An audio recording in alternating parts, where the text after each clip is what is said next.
I was awoken by the sound of a screech that sent a shiver down my spine and chilled my blood. I bolted upright and unzipped the tent door, rushing out into the cold night air.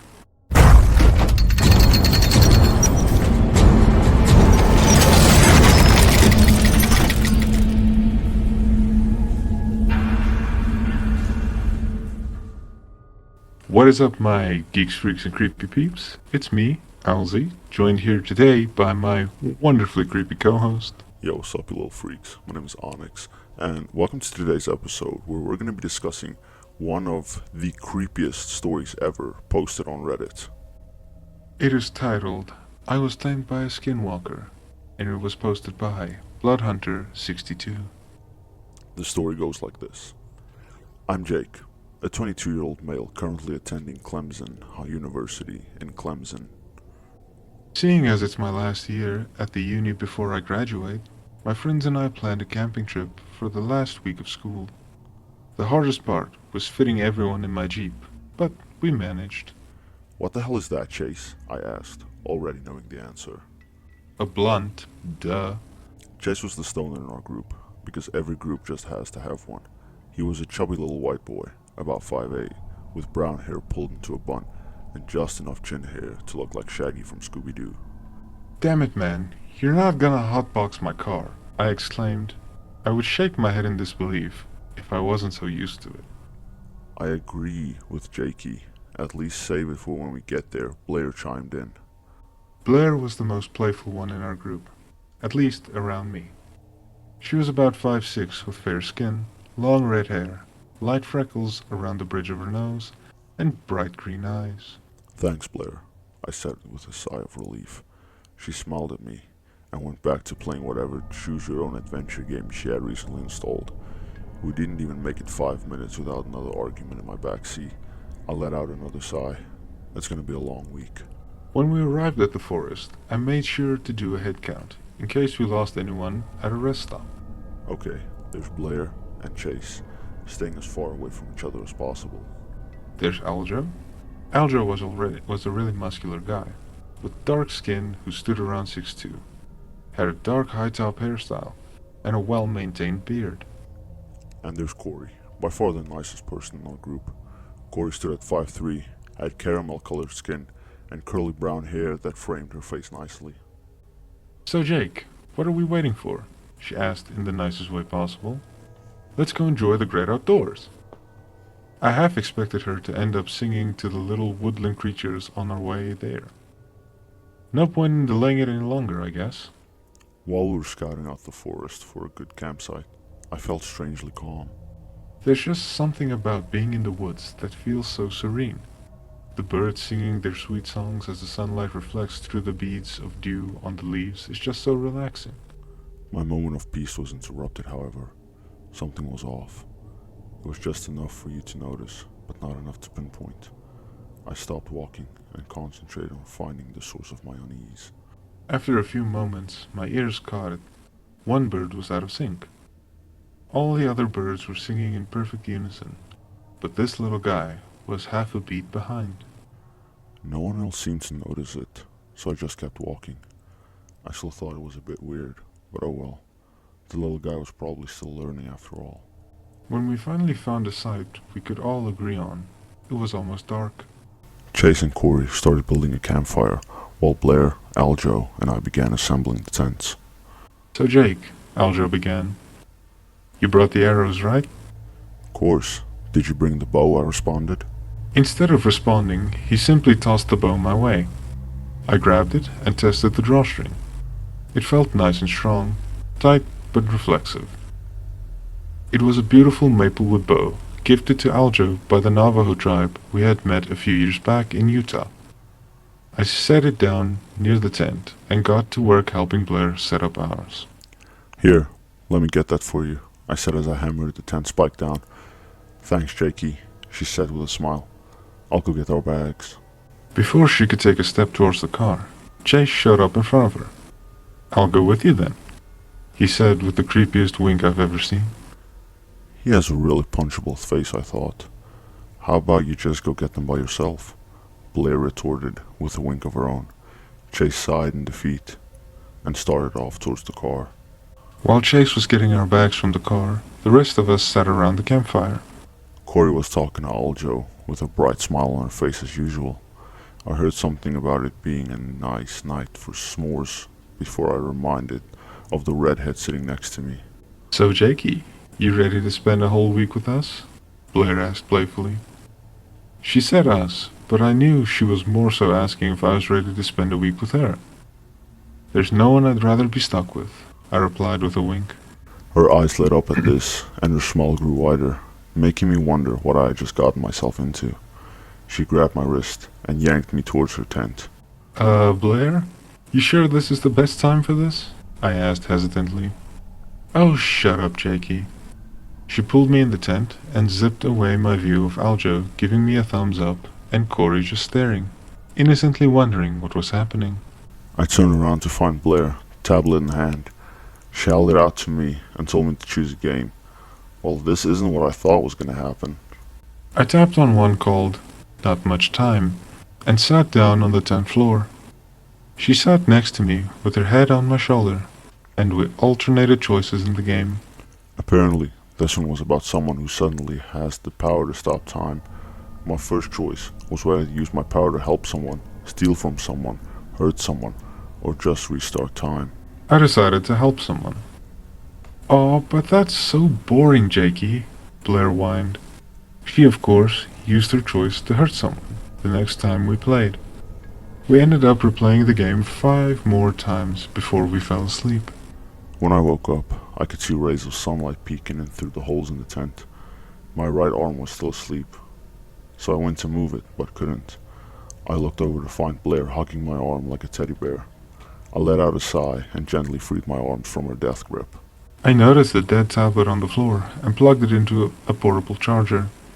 I unzipped the tent and walked out into the fresh pine-scented air. I thought I was the first one awake, but that thought was shattered when I noticed smoke coming from Chase's tent. Really? This early in the morning? I relit our campfire and boiled water for some oatmeal. I made sure I had enough for everyone and poured in the packets. In a few minutes I had 2 bowls of oatmeal and headed back to Blair's tent. "Hey Blair, I made breakfast." She was still asleep. "Hey dummy, I got you something," I said as I nudged her with my foot. She whined about not wanting to go to school today and tried to go back to sleep. I sighed and put the bowl down in front of her face, and, like a dog, she sniffed a little and opened her eyes. "Oh hey, Jakey," she said as I rolled my eyes. I sat down next to her and ate my oatmeal. Well, I guess it could be worse. Throughout the day, we each did various chores around camp. Blair and Corey decorated everyone's tents. Chase got wood for the fire, and Aljo and I went hunting. Aljo was more familiar with the bow than I was, so I was wielding my knife.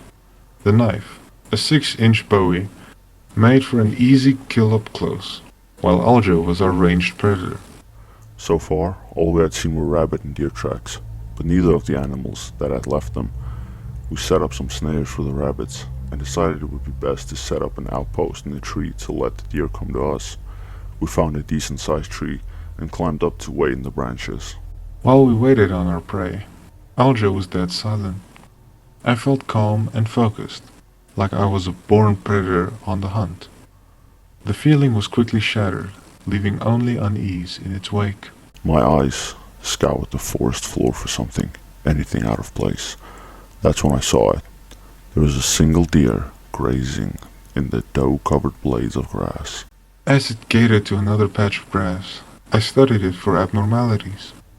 The problem was easy to identify, as the deer walked differently from any deer I had ever seen. Its steps were janky, uncertain almost, as if it thought the floor might give out from beneath it. It would tap the ground with its front hoof in one spot, and then stomp the same hoof down, a foot away from where it tapped. As it did this, it was making a noise. It sounded almost like a low growl. Now, maybe there was an explanation for its lurching steps, but I know deer don't growl. As I thought this, the deer's head suddenly jerked up towards me and Aljo. My breath caught in my throat, and my heart lurched as violently as the deer had stepped. The deer, no, the demon, was now gazing into my very soul with its bright yellow eyes. I couldn't bring myself to look away. That is, until Aljo fired an arrow into the damn thing. The thing let out the most blood-curdling screech I had ever heard before or since. It took off into the bushes, and we got the hell out of that tree. That night, we were all chilling by the campfire eating s'mores. Corey and Aljo were talking again and really seemed to be hitting it off. I smiled at the thought of my two friends being happy together. They certainly deserved it. Chase had gone into the woods to take a leak, and should be getting back any time now. I started thinking about that deer again. What was that thing? It couldn't have been a deer. I was broken out of my thoughts by a small hand gripping mine. I looked to my right to find Blair smiling at me. "What you thinking about, Jakey?" she asked in her usual playful tone. "Just how good these s'mores are," I said with excitement. "Thanks for bringing the chocolate." She laughed and punched my arm. "You're a bad liar, you know, Jakey," she teased. "No, really. These are great, babe," I replied in between bites. She laughed again and rested her head on my shoulder.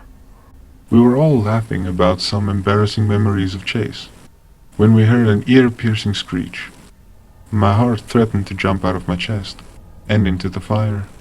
It was the same screech that the deer had made earlier that day. Aljo and I shared a glance and jumped into action. I grabbed my blade and he his bow and quiver of arrows.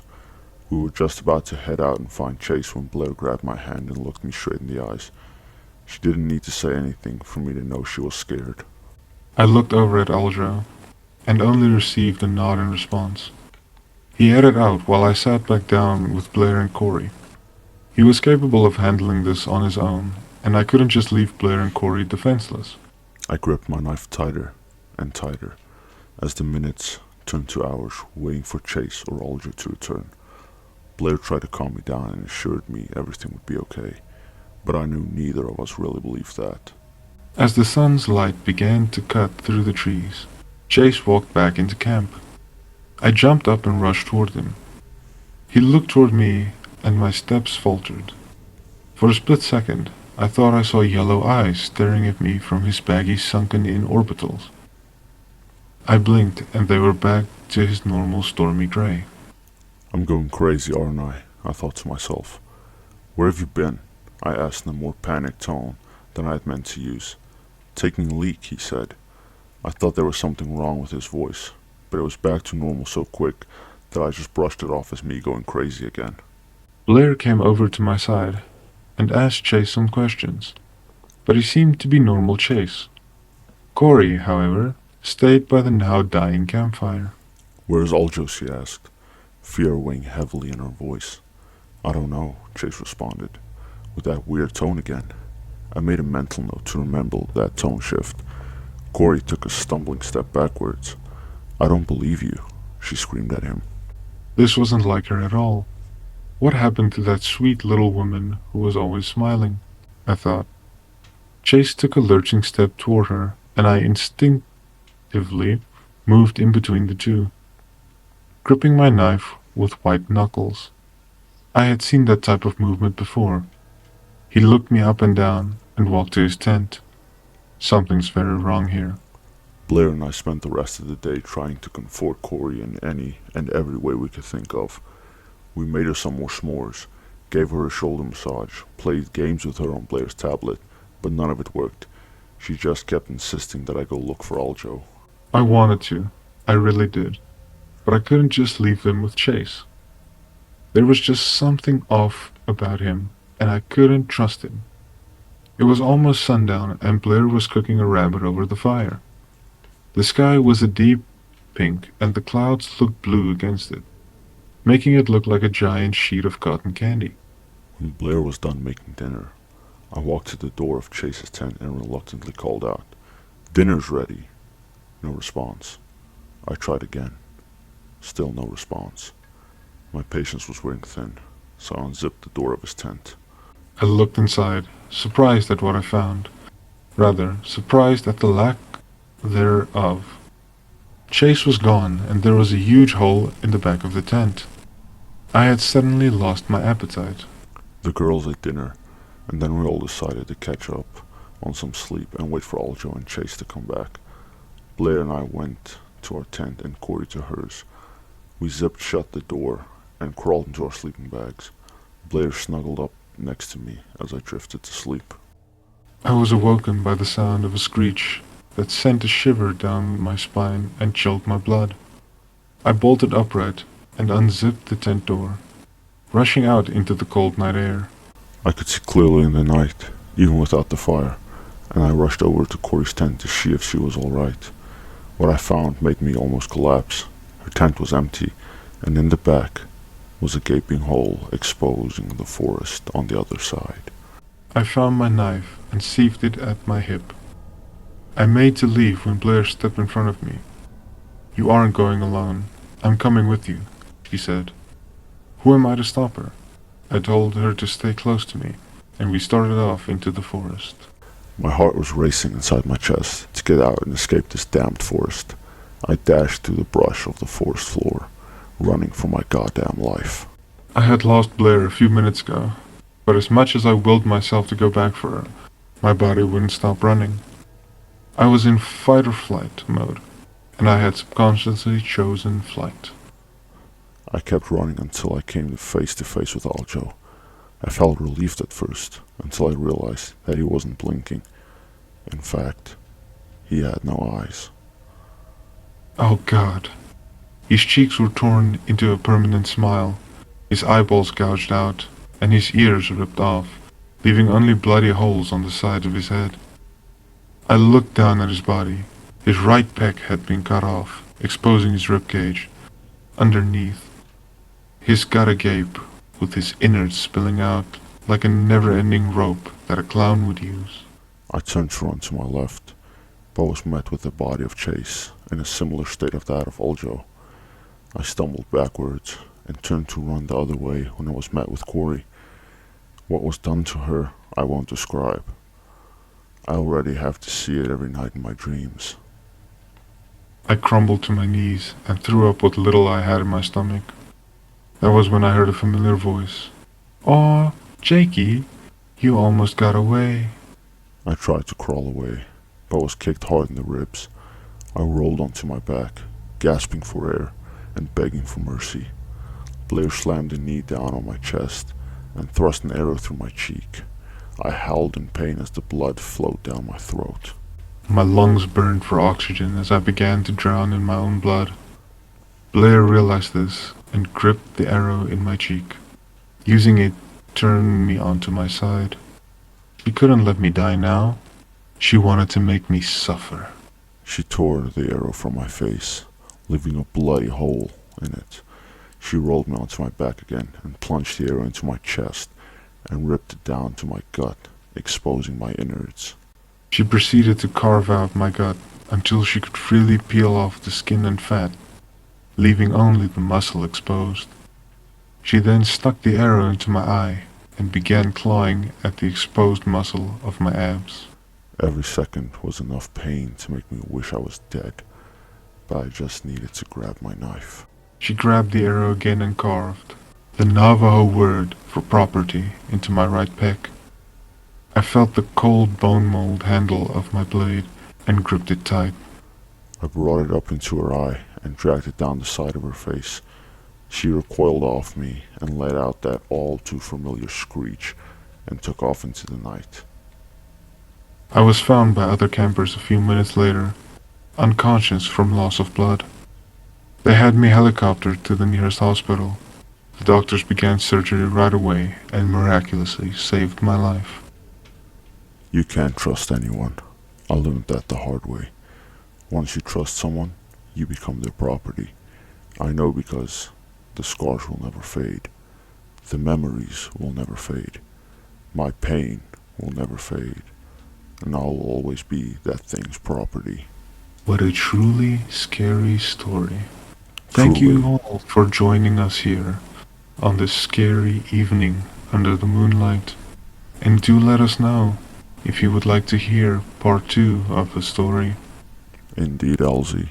If anyone liked this video, be sure to drop a comment, be sure to like, and be sure to send with a friend, so that you're not experiencing the chills down your spine alone. As always, this has been your host, Alzi. This has been Onyx.